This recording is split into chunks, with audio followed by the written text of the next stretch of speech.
I mean, I just don't understand why people can't see the inevitable.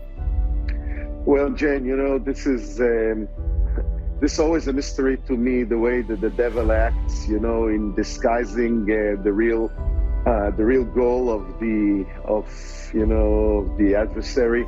It's just impossible to give such a great reward for the Palestinian terrorists, killers, murderers in the shape of a state of their own. Doobie's a Jewish Israeli. You get all these different versions of Israelis living together, but there is something beautiful about it. And I remember one of the soldiers that Doobie interviewed when we were sending, support through to the soldiers, is he said, I want to be able to look at the Arab man that's there in my unit with me, or even somebody on the other side of the fence, and say, my brother.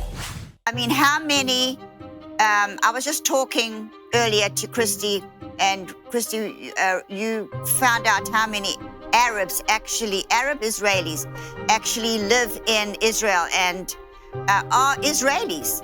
Yeah, I mean, what do they think about it? You're talking about 21.1% of the population being made up of Arab Israelis, and so all these cries about, Israel's, they're like the way South Africa used to be. You're talking about a tiny country, and within that tiny group of humanity that survived miraculously from the Holocaust and rebuilt a nation from nothing to being what it is today, they've allowed so many different people to live in this land to the point where there's over 2 million Arab Israelis right now that make up a whole variety of different belief systems and such.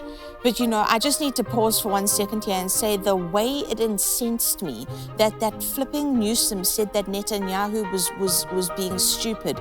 We're talking about a man who's one of the more brilliant minds that we have alive on the earth today. You've got Netanyahu walking around with an IQ of 180. His father authored the Judaica Encyclopedia. You're talking about some of the smartest people in the world. And the fact that this guy who's run California into the ground is sitting here espousing all his opinions about Netanyahu. I'm sorry, that really riled me up.